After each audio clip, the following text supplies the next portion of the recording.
கிறிஸ்துவுக்குள் அன்பானவர்களே, ஆத்துமாவை குறித்த ஒரு கரிசனை எப்போதும் நம்மில் இருந்து கொண்டே இருக்க வேண்டும். சங்கீதம் 49:9 அவர்கள் ஆத்தும மீட்பு மிகவும் அருமையா இருக்கிறது, அது ஒருபோதும் முடியாது. அன்புக்குரியவர்களே, ஆத்துமா ஆண்டவரோடு வாழும் போது அந்த ஆத்துமா அசுத்த மாணவிகளுக்கு தப்புவிக்கப்பட்டு காப்பாற்றப்பட்டு மீட்கப்பட்டு தேவனுக்கு பிரியமாய் இருக்கும் போது நம்முடைய வாழ்க்கை மிகுந்த ஆசீர்வாதம் உள்ளதா இருக்கும். அதான் ஆண்டவர் சொன்னார், ஆத்துமா வாழ்வது போல எல்லாவற்றிலும் வாழ்ந்து நீ சுகமா இருக்க வேண்டும். இந்த ஆத்துமா ஆண்டவரோடு கூட ஆண்டவரின் அன்போடு ஆண்டவரின் வசனத்தோடு ஆண்டவரின் உபதேசத்தோடு ஆண்டவரின் ஏக்கத்தோடு இணைந்து வாழும் போது நம்ம மேல ஆண்டவர் புரியப்பட்டு நம்மை சிறந்த ஒரு வாழ்க்கை வாழும்படி நமக்கு அருள் புரிகிறார். அநேகருடைய வாழ்க்கையிலே தோல்வியும் சஞ்சலங்களும் நெருக்கங்களும் சாபங்களும்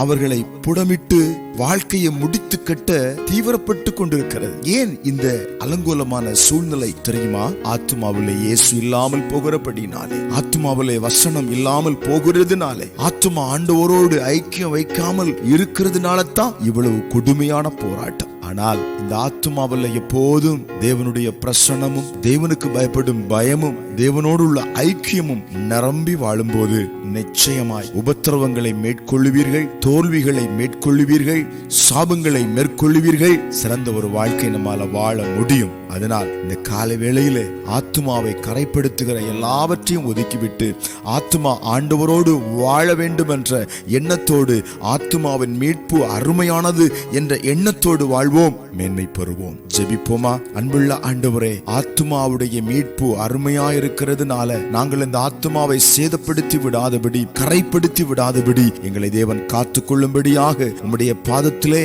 எங்களை அர்ப்பணிக்கிறோம். இப்பொழுதும் அர்ப்பணிக்கிற பிள்ளைகளை ஆசீர்வதிக்கும்படி உம்முடைய கரங்களை அவர்கள் மேல் நீட்டுகிறதுக்காய் ஸ்தோத்திரம். இயேசுவின் நாமத்தில் ஆமென்.